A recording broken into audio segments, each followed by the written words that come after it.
Hey y'all, and welcome to Brawl. My name is Brian, and Chuck Schumer sticks his foot squarely in his mouth, and Senator Barrasso is here to unwork all the nonsense that just spewed forth from Schumer. Let's dive in. The story of this Republican majority has been a story of surrender. A surrender of the Senate's power over to Donald Trump. That's especially true of the nominations process. What's going on right now with nominations is beyond the pale. Donald Trump is nominated as a whole, some of the worst, some of the most unqualified, some of the most unscrupulous loyalists ever to serve in the federal government. These nominees are just horrible, one after the other. Just look at the kinds of nominees that have already gone through this chamber and tell me if you think this is normal. That Senate Republicans have already approved anti-vaxxers and pseudoscientists to serve as public health officials to lead American health policy. Not just quacks like RFK Jr., but people like Jay Bhattacharya, who opposed health care guidelines during COVID and policies meant to keep our kids safe in school. Thanks to Republicans, he's now leading America's health care system. God help us. And if Republicans go nuclear, it's going to get even worse. It's insane that Republicans have allowed the Department of Justice to be staffed by Donald Trump's own personal lawyers who prosecute his enemies, exonerate his friends, regardless of the law. It's a disgrace. That's a mark of dictatorship when that happens, when there's no rule of law in prosecutorial agencies. So let me remind the senator from New York about how the Senate functions, is supposed to function, before he and those with this Trump derangement syndrome have come to the position that the country shouldn't be allowed to function. Senate Democrats have now, under Chuck Schumer, trashed this tradition of the United States Senate. Confirming even the most routine nominees is now a long and bitter fight. From Hamilton's confirmation in 1789 to Schumer's unprecedented, obstinate obstruction going on today, the Senate has gone from speed to stalemate. Prior to the Senator Schumer trying to shut down the Senate and shut down the confirmation process, routine nominees cleared the Senate chamber quickly, by voice vote, by unanimous consent, and often in groups. More than half of every president's nominees were confirmed that way until this year. 90% or more of president nominees were confirmed by voice vote or unanimous consent from the days of George Washington all the way through the presidency of Barack Obama. During President Trump's first term, Democrats cut it down to 65%. Now, during the second term, it is zero. Absolutely zero of President Trump's nominees have been confirmed by unanimous consent or voice vote. Not a single nominee has been confirmed that way since President Trump took office almost 8 months ago. President Trump is the first president in the United States history to not have a single nominee confirmed by voice vote or unanimous consent, not one. Never happened before in the history of the United States. Maybe Chuck Schumer's proud of that. Maybe he's going to use it around with the Democrats in the far left wing of his party, who continue to be radical, extreme, dangerous, and scary and don't want this country heading in the right direction. But it's a disgrace what he has done to the United States Senate. This is the Schumer confirmation shutdown. He and the Senate Democrats are forcing the Senate to waste hundreds of legislative hours because they have filibustered each and every one of President Trump's nominees, every single one. 109 sub-cabinet nominees have been confirmed this year. Democrats filibustered every one of the 109, and that calls for 2 separate roll call votes with 2 hours in between set aside for debate. Now, of the 109 nominees, in those 2 hours that were set aside for each one of those 109, 81 of them, not a single word was spoken by the Democrats on the floor about any of them. Chuck Schumer just came to the floor and he said something. He said, these nominees are not qualified. They didn't say anything about when any of these 81 actually came to the Senate floor, when we voted through cloture and then waited 2 hours for the Democrats. They talked about other things. They didn't talk about the nominees. They're so bad, why didn't they talk about them? The average amount of time on all of these sub-cabinet nominees spent by the Democrats, 2 minutes and 12 seconds. 81 of them, they said nothing. Only 7 of them did they talk about for more than 10 minutes. If they're so bad, why aren't they talking about them? Because these people are qualified. But they were delayed for no reason other than the Trump derangement syndrome.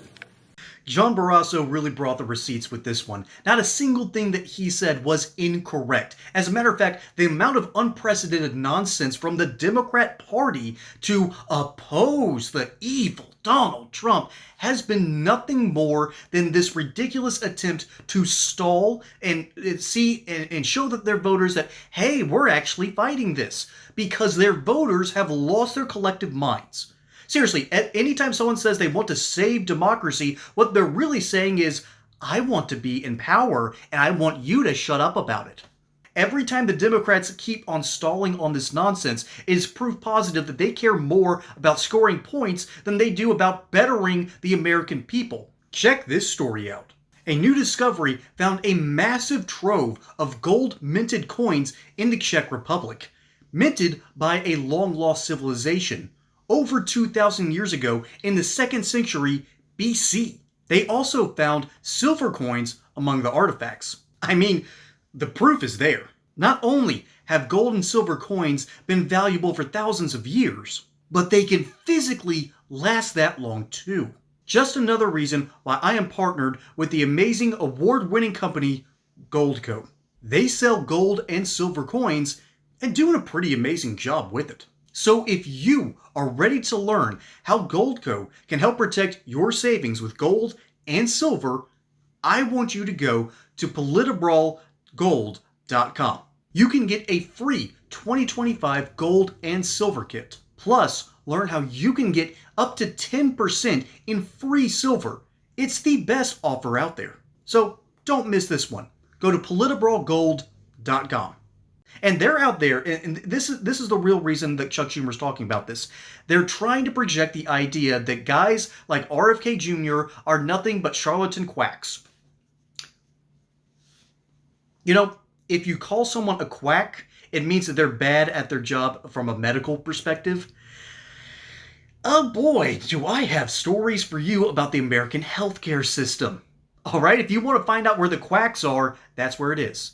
And then if you want to find the cracks in the system, all that you have to do is have a bad illness or a bad accident, and all of a sudden, not only is there pain in your life, you're now having to deal with the insipidness that is our healthcare system. You have to worry about going to out-of-network doctors who have to cross-reference with doctors you've never heard of, going into imaging, going into outpatient, going into inpatient, then talking with the insurance companies again. It's this ugly, weird, convoluted web of nonsense. At least when a spider web is made, you can see the design.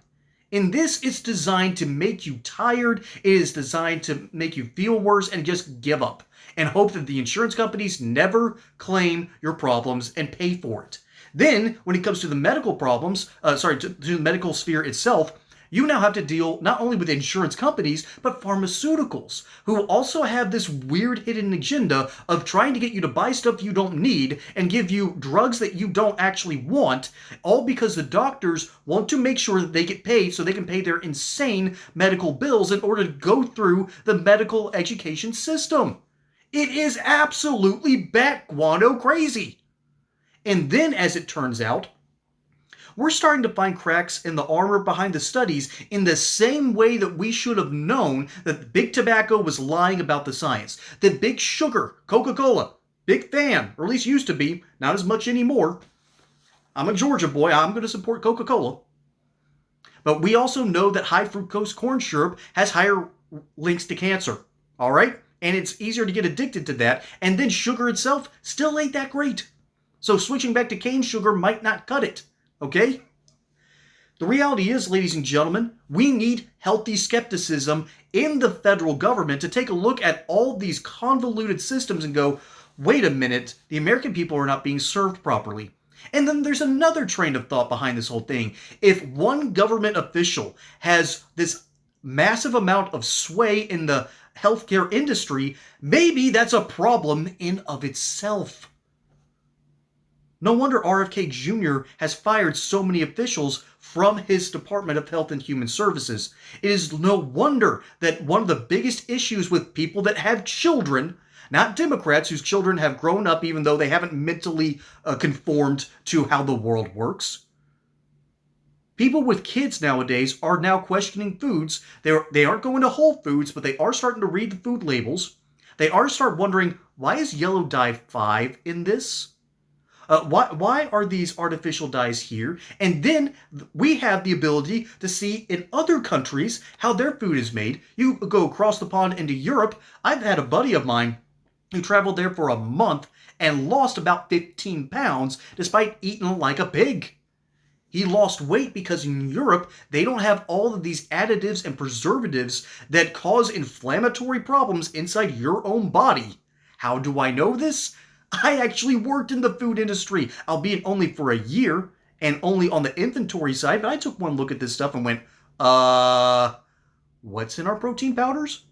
You're putting pea protein? What is this? What is in this food dye color? Oh, good grief, that's disgusting.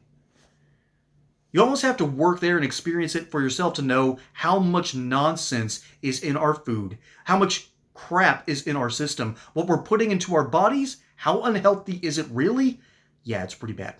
I think it's disgustingly ironic that Chuck Schumer is talking about quackery in RFK Jr. when his own state, Mayor Cuomo, locked down New York City in such a draconian way that you couldn't visit your sick grandparents as they lie dying in the nursing homes.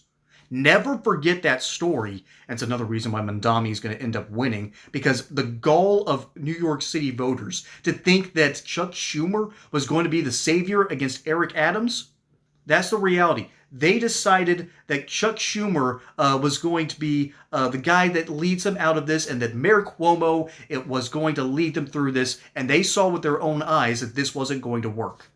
Now we're getting Mandami instead of a return to normalcy, all because people like Chuck Schumer keep on trying to assuage the troubled minds of rich white liberals, and unfortunately, the more you cater to nonsense, you get more nonsense.